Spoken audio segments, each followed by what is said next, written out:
माननीय सदस्य श्री धर्मेंद्र यादव जी। धन्यवाद सभापति जी।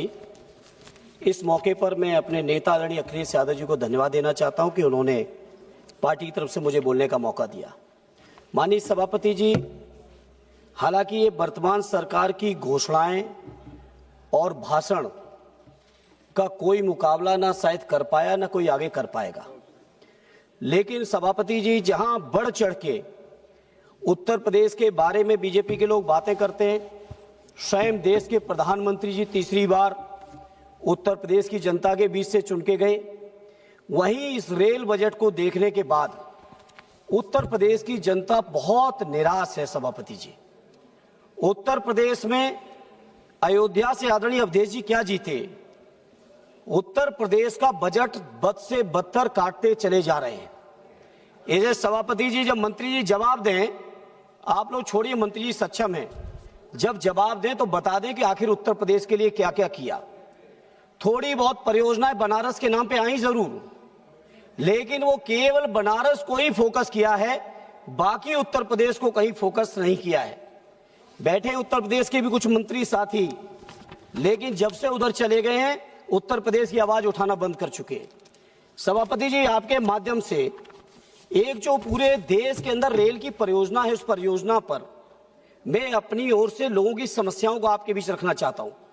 पूरे देश में मेनलेस जो फाटक बनाने के लिए जो अंडरपास बनाए गए, बरसात के महीने में मैं समझता हूं हर जगह का एक ही हाल है कि 2-3 महीने वो पूरी तरह से यूजलेस हो जाते हैं। कोई बच्चा नहीं निकल सकता, कोई बीमार नहीं निकल सकता, किसानों अपने सामान लेके नहीं निकल सकते।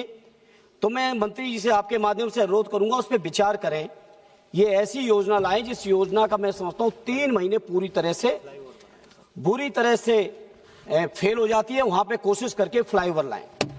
सभापति जी, आपके माध्यम से मैं माननीय रेल मंत्री जी मौजूद नहीं है, रेल राज्य मंत्री जी बैठे हैं, मैं अपने संसदीय क्षेत्र आजमगढ़ के लिए जाने कितना पत्र दे चुका हूं, उसकी कॉपी में आपके सामने दिखा रहा हूं। जब जब मिलते हैं मंत्री जी, बहुत अच्छे व्यवहार के साथ, मधुर व्यवहार के साथ आश्वासन तो मिलता है, लेकिन दुर्भाग्य यह है कि उस आश्वासन पर कोई भी कार्रवाई अब तक नहीं हुई। 2 साल का आपका कार्यकाल निकल गया है, तीसरा बजट आप पास करा रहे हो, लेकिन कोई भी कार्रवाई उसके ऊपर आप नहीं करते हो। रेल राज्य मंत्री जी बैठे हैं, अपने कैबिनेट मंत्री जी को हमारी शिकायत जरूर नोट करा दे। माननीय सभापति जी, मैंने अपने संसदीय क्षेत्र आजमगढ़, जो मैं समझता हूं बहुत ऐतिहासिक जिला है, मंडल मुख्यालय है, मौलाना शिबली नुमानी साहब का है, कैफी आजमी साहब का स्थान है, दुर्वासा ऋषि जी का स्थान है, ऐसे महान आजमगढ़ के लिए मैंने कई बार वहां की स्थानीय समस्याओं को लेकर बात की। उनको फिर भी मैं माननीय सभापति आपके माध्यम से एक एक करके मैं थोड़ा सा जरूर रिकॉर्ड में लाना चाहूंगा। हमसे पूर्व में जो भारतीय जनता पार्टी के एक सांसद बने थे कुछ दिनों के लिए, उस कार्यकाल में उन्होंने घोषणा की कि मैंने बनारस से आजमगढ़ होते हुए गोरखपुर तक नई रेल लाइन स्वीकृत करा दी। सभापति जी, पहले भी हमने इस बात को बजट में कहा, लेकिन आज की तारीख तक उस योजना पर कोई भी बजट स्वीकृत नहीं हुआ है। बनारस से आजमगढ़ होते हुए गोरखपुर तक की नई रेल परियोजना का। सभापति जी, आजमगढ़ के लोग, वहां जनसंख्या घनत्व ज्यादा है, जमीनें कम हैं, लोग मजबूरी बसी सही, लेकिन मुंबई जैसे शहर को डेवलप करने के लिए आजमगढ़ के लाखों लोग वहां लगे हुए हैं। हमने कई बार मांग की कि आजमगढ़ से मुंबई के लिए एक सुपरफास्ट ट्रेन हो जाए, आजमगढ़ से दिल्ली के लिए सुपरफास्ट ट्रेन हो जाए, लेकिन सभापति जी अभी तक वो सुपरफास्ट ट्रेन नहीं हुई। इसलिए मैं इस मौके पर आपसे सभापति जी एक बार फिर मैं इस परियोजना के बारे में आपके माध्यम से दोहराना चाहता हूं। सभापति जी, आजमगढ़ के नौजवान छात्र सबसे ज्यादा कहीं पढ़ने जाते हैं तो प्रयागराज जाते हैं। प्रयागराज से जौनपुर तक एक पैसेंजर चलती है जो जौनपुर आगे पूरे दिन खड़ी रह जाती है। मैंने अनुरोध किया है मंत्री जी से, सरकार के ऊपर कोई अतिरिक्त भार भी नहीं आएगा, वही जो एजे के नाम से ट्रेन चलती है इलाहाबाद से जौनपुर तक, उसी का विस्तार अगर आजमगढ़ तक कर दिया जाएगा तो न तो बजट का कोई अतिरिक्त प्रावधान करने की जरूरत है, और आजमगढ़ के हमारे नौजवानों को, छात्रों को हाई कोर्ट के लिए, शिक्षा के लिए जो जाना पड़ता है, वो भी मैं समझता हूं वहां पे उनको सुविधा मिल जाएगी, सरकार के ऊपर कोई भी अतिरिक्त लोड आए।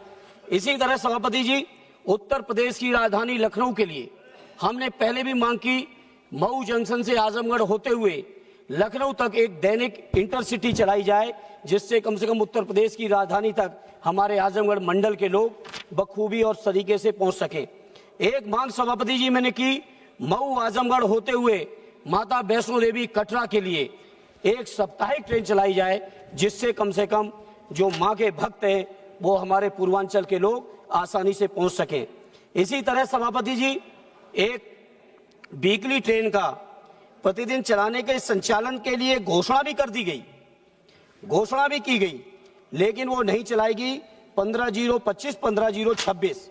इसी तरह सभापति जी, एक ट्रेन 12/527, 12/528 आजमगढ़ से आनंद विहार दिल्ली की चलाने के लिए घोषणा हुई, नोटिफिकेशन जारी हुआ, समय सारणी भी जारी हुई, लेकिन अभी तक वो सुपरफास्ट ट्रेन नहीं चलाई गई। ये सारे पत्र हम दे चुके हैं। सभापति जी, मुंबई की तरह ही आजमगढ़ मंडल के और पूर्वांचल के लोग कोलकाता में बहुत जाते हैं। इसे कोलकाता की 13/13/7, 13/137, 13/138 साप्ताहिक ट्रेन चलाने की घोषणा भी की गई, लेकिन उसके लिए अभी विधिवत चल भी नहीं रही है और वहां पे दिक्कतें हैं। इसे सभापति जी बहुत सारी मांगे की गई। इससे पूर्व में सभापति जी, जो हमारा निर्वाचन क्षेत्र बदायूं रहा, उसको लेकर पहले मैंने भी कई बार उठाया, हमारे वर्तमान सांसद आदित्य जी ने भी कई बार उठाया। बदायूं से दिल्ली के लिए भी, बदायूं से लखनऊ के लिए भी कोई भी ट्रेन की सुविधा नहीं है। सभापति जी 2 मिनट बस बात करें, ज्यादा नहीं करें। सभापति, साथ ही साथ एक बहुत गंभीर परियोजना जिसकी मांग सदैव नेताजी ने की थी, मैनपुरी से एटा से कासगंज, बदायूं, संभल होते हुए गजरौला तक, जो सदैव नेताजी की कर्मभूमि का एक बड़ा हिस्सा है, इसकी घोषणा भी तत्कालीन रेल मंत्री लालू जी ने की थी, लेकिन ये परियोजना ठंडे बस्ते में पड़ी है। आपके माध्यम से मैं माननीय मंत्री जी से उम्मीद और अनुरोध करता हूं, कम से कम इस ठंडे बस्ते से निकली हुई परियोजना को भी आप सुचारू रूप से लागू करा सकें। यही हमारी, आपने मुझे मौका दिया, और माननीय मंत्री जी से कहूंगा, जिस अपनत्व के साथ आश्वासन देते हैं, या तो एकदम मना कर दें, और अगर आश्वासन देते हैं पूरे न सही, लेकिन जितने काम होने लायक हैं उतने काम तो कर दें। बैठे सभापति, आधा मिनट और बस, नजर पड़ गई। बैठे सभापति जी बदायूं के मंत्री जी, लेकिन कोई काम नहीं करा रहे हैं। जनता बदायूं की भी देख रही है, मंत्री जी आपको देख रही है जनता, और जनता जवाब देगी कि आपके मंत्री बनने का जिले को कोई लाभ नहीं मिल पाया। ये जनता देख रही है और जनता चुनावों में जवाब देगी। बहुत बहुत धन्यवाद। माननीय सदस्य N.K. Premachandran ji. Thank you very much.